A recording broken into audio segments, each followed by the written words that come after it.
વિદ્યાર્થી મિત્રો, આપણે ગુજરાતી વિષયમાં આગળ વિશેષણ વિશે અભ્યાસ કરી ગયા છીએ. આજે આપણે ક્રિયા વિશેષણ વિશે અભ્યાસ કરીશું. અહીં સૌપ્રથમ આપણને ઉદાહરણ આપ્યા છે. ઉદાહરણ ઉપરથી તમને તરત જ ખ્યાલ આવી જશે કે ક્રિયા વિશેષણ કોને કહેવાય. પહેલું ઉદાહરણ છે, સસલું દોડે છે. દોડવાની ક્રિયા થઈ રહી છે. બીજું ઉદાહરણ આપ્યું છે કે સસલું ઝડપથી દોડે છે. અહીં દોડવાની ક્રિયા છે, પરંતુ દોડવાની ક્રિયામાં કયા શબ્દએ વધારો કર્યો? તો કે ઝડપથી. તેવી જ રીતે આગળ ઉદાહરણ છે, રાજકુમારીએ આંખ ખોલી. આંખ ખોલી ક્રિયા છે. એ જ ઉદાહરણ નીચે આપ્યું છે કે રાજકુમારીએ ધીરેથી આંખ ખોલી. આંખ ખોલવાની ક્રિયા છે, પણ કઈ રીતે થઈ રહી છે? તો ધીરેથી. તો ધીરેથી શબ્દએ ક્રિયાના અર્થમાં શું કર્યો? વધારો કર્યો અહીં. તેવી જ રીતે અહીં દોડવાની ક્રિયામાં ઝડપથી શબ્દએ વધારો કર્યો. તો એના ઉપરથી શું થશે વ્યાખ્યા? કે જે શબ્દ ક્રિયાના અર્થમાં શું કરે? વધારો કરે, તેને શું કહેવાય છે? ક્રિયા વિશેષણ કહેવાય છે. તો અહીં ઝડપથી અને ધીરેથી આ બંને શબ્દ ક્રિયા વિશેષણો છે. અહીં આપણને ઉદાહરણ વિશે જે સમજાવ્યું છે કે પહેલું જે વાક્ય જે છે એમાં દોડવાની વાત છે, એટલે દોડવાની ક્રિયા થઈ રહી છે. બીજું વાક્ય જે છે એમાં ઝડપથી દોડવાની વાત કરી છે, એટલે ઝડપથી શબ્દએ ક્રિયાના અર્થમાં શું કર્યો? વધારો કર્યો. ત્રીજું વાક્ય છે એમાં આંખ ખોલવાની વાત કરી છે, પરંતુ જે ચોથું વાક્ય આપ્યું છે એમાં ધીરેથી આંખ ખોલવાની વાત થઈ છે. ધીરેથી, બરાબર છે. એટલે કે વાક્ય જે બીજું છે અને વાક્ય જે ચોથું છે એમાં ઝડપથી અને ધીરેથી એટલે કે ધીમેથી દ્વારા ક્રિયાના અર્થમાં શું કર્યો છે? ઉમેરો કરવામાં આવ્યો છે. જેવી રીતે આપણે વિશેષણની વ્યાખ્યા જોઈ હતી કે નામના અર્થમાં, નામ એટલે શું? સંજ્ઞા. કે સંજ્ઞાના અર્થમાં વધારો કરે તેને શું કહેવાય? વિશેષણ કહેવાય. તો જે ક્રિયાના અર્થમાં વધારો કરે તેને શું કહેવાશે? ક્રિયા વિશેષણ કહેવાશે. એટલે આ તમારી વ્યાખ્યા થશે ક્રિયા વિશેષણ. કે જે ક્રિયાના અર્થમાં વધારો કરે તેને શું કહેવાય છે? ક્રિયા વિશેષણ કહેવાય છે. આ ક્રિયા વિશેષણને મુખ્ય બે વર્ગમાં વહેંચી શકાય. પહેલું છે મૂળ ક્રિયા વિશેષણ અને બીજું છે સાધિત ક્રિયા વિશેષણ. સાધિત ક્રિયા વિશેષણ એટલે મૂળ નામ, ધાતુ, રવાનુકારી શબ્દો, દ્વિરૂપત પ્રયોગો હોય અને તેના પરથી ક્રિયા વિશેષણ બનાવવામાં આવે. જેમ કે સાંજ સંજ્ઞા છે, સાંજે એ ક્રિયા વિશેષણ છે. તેવી જ રીતે બેસવું એ ક્રિયા છે, પરંતુ બેઠા બેઠા એટલે રવાનુકારી શબ્દો કહેવાય, એ ક્રિયા વિશેષણ છે. ફટફટ, ફટાફટ વગેરે કેટલાક શબ્દો વિશેષણ તરીકે પણ વપરાય છે અને ક્રિયા વિશેષણ તરીકે પણ વપરાય છે. આપણે વિશેષણમાં જોઈ ગયા કે કેટલાક એવા શબ્દો છે જે વિશેષણમાં પણ વપરાય છે અને ક્રિયા વિશેષણમાં પણ વપરાય છે. જેમ કે ખૂબ, ઘણું, બહુ, ચોક્કસ વગેરે. આ જે શબ્દો છે ખૂબ, ઘણું, બહુ, ચોક્કસ, આ વિશેષણમાં પણ એનો પ્રયોગ થાય છે અને ક્રિયા વિશેષણમાં પણ એનો ઉપયોગ થાય છે. તો આપણે જોઈએ કઈ રીતે એનો ઉપયોગ થાય છે એ ઉદાહરણ સહિત આપણે જોઈએ. જુઓ અહીં વિશેષણ અને ક્રિયા વિશેષણ. આગળ તમને કહ્યું કે કેટલાક એવા શબ્દો છે જે વિશેષણમાં પણ એનો ઉપયોગ થાય અને ક્રિયા વિશેષણમાં પણ થાય. અહીં આપ્યું છે મારે ખૂબ કામ છે. મારે ખૂબ કામ છે. કામ છે પણ કેવું છે? ખૂબ. અહીં ક્રિયા વિશેષણમાં પણ ખૂબ શબ્દનો ઉપયોગ થયો છે. આજે અમે ખૂબ રમ્યા. બધી જગ્યાએ છે ખૂબ, અહીં પણ ખૂબ, પરંતુ શું છે? ભેદ શું છે? તો અહીં કામ જે છે એ સંજ્ઞા છે. તો સંજ્ઞાના અર્થમાં ખૂબ શબ્દએ વધારો કર્યો એટલે એને વિશેષણ કહેવાય. તેવી જ રીતે અહીં ક્રિયા વિશેષણ એટલે ક્રિયા કઈ થઈ રહી છે? રમવાની, રમ્યા. બરાબર? એટલે ક્રિયાના અર્થમાં કયા શબ્દએ વધારો કર્યો? તો ખૂબ શબ્દએ. એટલે ખૂબ શબ્દ બંનેમાં આવશે, પરંતુ આપણે વ્યાખ્યા પ્રમાણે જ જોવાનું છે કે વિશેષણ એટલે નામ કે સંજ્ઞાના અર્થમાં વધારો કરે એને વિશેષણ કહેવાય છે, અને ક્રિયા વિશેષણ એટલે ક્રિયાના અર્થમાં વધારો કરે એને ક્રિયા વિશેષણ કહેવાય. એટલે ખૂબ શબ્દ બંનેમાં આવશે. તેવી જ રીતે બીજું ઉદાહરણ છે, તમે મને ચોક્કસ સરનામું આપી શકો. બરાબર છે? અહીં સંજ્ઞા, સરનામું. ત્યાર પછી જુઓ, સાંજે તું ચોક્કસ આવજે.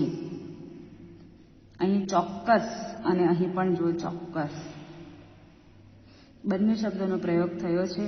અહીં સંજ્ઞાના અર્થમાં વધારો કરે છે, અહીં આવજે એટલે આવવાની ક્રિયામાં વધારો કરે છે ચોક્કસ શબ્દ. ત્યાર પછી ત્રીજું ઉદાહરણ છે, આજે બહુ મહેમાન આવશે. મહેમાન સંજ્ઞા છે, એના અર્થમાં બહુ શબ્દએ વધારો કર્યો છે. અહીં જુઓ, સાહેબે અમને બહુ દોડાવ્યા.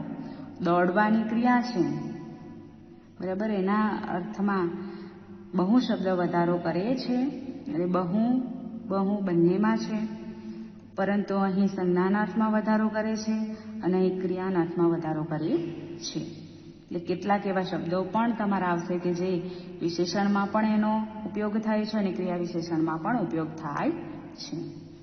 અહીં આપણને એ સમજાવ્યું છે, કામ, સરનામું વગેરે સંજ્ઞાના અર્થમાં વધારો કરે ત્યારે આ શબ્દો વિશેષણનું કાર્ય કરે છે, પણ જ્યારે રમવું, આવવું, અહીંયા છે ને રમવું, આવવું વગેરે ક્રિયાના અર્થમાં ઉમેરો કરે ત્યારે તે ક્રિયા વિશેષણનું કાર્ય કરે છે. કેટલાક ક્રિયા વિશેષણો મૂળભૂત રીતે ક્રિયાના અર્થમાં જ જો વધારો કરે છે, ક્રિયાનું સ્થાન દર્શાવે, સમય, રીત આદિ દર્શાવે છે. અહીં ક્રિયા વિશેષણો જોઈએ એટલે ક્રિયા વિશેષણના પ્રકારો આપણને અહીં 6 આપ્યા છે. તો તેમાં કયા કયા શબ્દોનો સમાવેશ થાય છે એ જોઈએ. તો ક્રિયા વિશેષણનો પહેલો પ્રકાર કયો છે? રીતવાચક. રીતવાચક અથવા રીતિવાચક ક્રિયા વિશેષણ. તો એમાં શબ્દો આવશે ચૂપચાપ, એકદમ, જલ્દી, તરત, માંડ, તાબડતોબ, એકાએક. આ શબ્દો આપણને ક્રિયાની શું દર્શાવે છે? રીત દર્શાવે છે. ઉદાહરણ તરીકે આપણે એમ કહીએ કે વરસાદ અચાનક અથવા એકાએક પડવા લાગ્યો. તો પડવાની ક્રિયા છે, પરંતુ એમાં કયા શબ્દોએ વધારો કર્યો? અચાનક અથવા એકાએક. બરાબર છે? તેવી જ રીતે બીજો પ્રકાર છે સમયવાચક ક્રિયા વિશેષણ. સમય દર્શાવે. તો એમાં કયા કયા શબ્દો આવશે? અત્યારે, ત્યારે, હમણાં, નિરંતર, સદા, હંમેશા, ક્યારેક, કદી, વારંવાર, અવારનવાર. આ બધા જે શબ્દો છે એ સમય દર્શાવે છે. ક્રિયા થઈ રહી હોય છે એનું શું દર્શાવે છે? સમય દર્શાવે છે. દાખલા તરીકે આપણે એમ કહીએ કે તમને અત્યારે જ ઓફિસમાં બોલાવ્યા. એટલે ઓફિસમાં બોલાવે છે ક્રિયા છે બોલાવાની, પરંતુ ક્યારે? તો કે અત્યારે જ, હમણાં. આ બધા આપણે શબ્દોનો ઉપયોગ કરી શકીએ. ત્યાર પછી ત્રીજો પ્રકાર છે ક્રિયા વિશેષણનો સ્થળવાચક ક્રિયા વિશેષણ. ક્રિયાનું શું દર્શાવે? સ્થળ દર્શાવે. તો એને સ્થળવાચક ક્રિયા વિશેષણ કહેવાય. જોઈએ એમાં કયા કયા શબ્દો આવે? અંદર, બહાર, ઉપર, નીચે, નજીક, પાસે, દૂર, અહીં વગેરે શબ્દો ક્રિયાનું શું દર્શાવે છે? સ્થળ દર્શાવે છે. ત્યાર પછી ચોથો પ્રકાર છે ક્રમવાચક ક્રિયા વિશેષણ. તો ક્રમવાચક ક્રિયા વિશેષણ કોને કહેવાય? તો ક્રિયાનો ક્રમ દર્શાવનાર શબ્દોને ક્રમવાચક ક્રિયા વિશેષણ કહેવાય છે. તેનાથી શું થાય છે? ક્રિયાનો ક્રમ જળવાઈ રહે છે. એમાં કયા શબ્દો આવે? તો આગળ, પાછળ, પછી, પહેલા, ત્યારબાદ આવા બધા શબ્દોનો ઉપયોગ થાય છે. દાખલા તરીકે આપણે એમ કહીએ કે રાઘવ ઓફિસમાં છેલ્લે પહોંચ્યો, અથવા તો રાઘવ ઓફિસમાં પાછળ પહોંચ્યો. તો શું આવશે? ક્રિયાનો ક્રમ દર્શાવે છે પહોંચ્યો, પણ પાછળ કે આગળ. તે ક્રિયાનો શું દર્શાવે છે? ક્રમ દર્શાવે છે. તો એને ક્રમવાચક ક્રિયા વિશેષણ કહેવાય છે. પાંચમો પ્રકાર છે નિશ્ચયવાચક ક્રિયા વિશેષણ. તો નિશ્ચયવાચક ક્રિયા વિશેષણ કોને કહેવાય? તો ક્રિયાનો નિશ્ચય દર્શાવતા શબ્દને શું કહેવાય છે? નિશ્ચયવાચક ક્રિયા વિશેષણ કહેવાય છે. નિશ્ચિતતા દર્શાવે. દાખલા તરીકે એમાં શબ્દો આવે છે જરૂર, ખરેખર, અવશ્ય, બરાબર છે. તો આ બધા જે શબ્દો છે તો નિશ્ચયવાચકમાં આવશે. ચોક્કસ શબ્દ પણ આવે છે કે આપણે એમ કહીએ કે કાલે ચોક્કસ વરસાદ આવશે. તો ચોક્કસ શબ્દ જે છે એ નિશ્ચિતતા દર્શાવે છે, બરાબર છે. તો એ નિશ્ચયવાચક ક્રિયા વિશેષણમાં આવશે. ત્યાર પછી છે છઠ્ઠો પ્રકાર છે સંભાવનાવાચક ક્રિયા વિશેષણ. તો સંભાવનાવાચક ક્રિયા વિશેષણ કોને કહેવાય? તો ક્રિયા થવાની સંભાવના અથવા ક્રિયા થવા કે ન થવા પાછળનો જે અભિગમ દર્શાવે એવા શબ્દોને સંભાવનાવાચક અથવા અભિગમવાચક ક્રિયા વિશેષણ પણ એને કહેવાય છે. તો એમાં કયા શબ્દો આવે? તો અહીંયા આપણને કદાચ શબ્દ આપ્યો છે. એ સિવાય ભાગ્યે જ શબ્દ પણ આવે, મોટે ભાગે, બરાબર છે.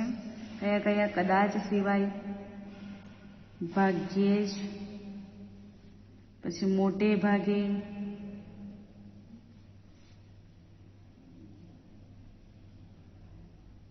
ક્યારેક,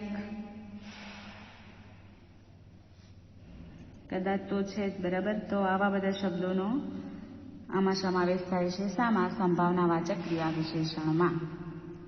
તો ક્રિયા વિશેષણના આપણે કુલ કેટલા પ્રકારો જોયા? 6 પ્રકારો જોઈ ગયા. કયા કયા? તો કે રીતવાચક ક્રિયા વિશેષણ, સમયવાચક ક્રિયા વિશેષણ, સ્થળવાચક ક્રિયા વિશેષણ, ચોથો છે ક્રમવાચક ક્રિયા વિશેષણ, પાંચમો છે નિશ્ચયવાચક ક્રિયા વિશેષણ અને છઠ્ઠો છે સંભાવનાવાચક ક્રિયા વિશેષણ. હવે તમને એક્ઝામમાં કેવી રીતે પૂછાય? તો ઉદાહરણ આપ્યું હોય અને એ ઉદાહરણમાંથી તમારે ક્રિયા વિશેષણ શોધવાનું હોય છે. દાખલા તરીકે આપણને અહીં ઉદાહરણ આપ્યા છે. પહેલું ઉદાહરણ છે તેમણે મને ધીમેથી કહ્યું. તો અહીં કઈ છે ક્રિયા? કહેવાની ક્રિયા છે. પરંતુ એમાં ધીમેથી શબ્દએ ક્રિયાના અર્થમાં શું કર્યું? વધારો કર્યો. એટલે તમારું ક્રિયા વિશેષણ કયું આવશે? ધીમેથી. બીજું ઉદાહરણ છે અલક મલકની વાતો કરતા નીંદર વહેલી આવશે. બરાબર. નીંદર એટલે ઊંઘ આવવાની, ઊંઘ આવશે પરંતુ વહેલી આવશે, બરાબર. એટલે વહેલી શબ્દ એ ક્રિયા વિશેષણ આવશે. ત્રીજું ઉદાહરણ છે સામેનું વાહન વળાંકમાંથી અચાનક નીકળ્યું. નીકળવાની ક્રિયા છે પરંતુ એમાં અચાનક જે શબ્દ છે એટલે વાહન નીકળવાની શું દર્શાવે છે? તો રીત દર્શાવે છે. અહીં આવે છે ને અચાનક, એકાએક. તો એ ક્રિયાની રીત દર્શાવે છે. એટલે તમારું અચાનક શબ્દ રીતવાચક ક્રિયા વિશેષણમાં આવશે. ચોથું ઉદાહરણ હોલો હોલી તો સુનમૂન બેસી રહે છે. બેસી રહે છે પણ કેવા? સુનમૂન. તો ક્રિયા વિશેષણ કયું આવશે? સુનમૂન. પાંચમું ઉદાહરણ છે શ્રી અયપ્પા થોડા ભીંજાયા હતા. ભીંજાયા હતા એ ક્રિયા છે પરંતુ થોડા. આ થોડા શબ્દ તમારા વિશેષણમાં પણ આવશે અને ક્રિયા વિશેષણમાં પણ આવશે. બરાબર છે? એટલે આ રીતે તમારું ઉદાહરણ પૂછાય તો એમાંથી તમારે ક્રિયા વિશેષણ કયું છે એ શબ્દ ઓળખવાનો હોય છે અને કયા પ્રકારમાં આવે એનો પણ આપણને ખ્યાલ હોવો જોઈએ. તો અહીં આપણું ક્રિયા વિશેષણ ટોપિક પૂર્ણ થાય છે. Thank you.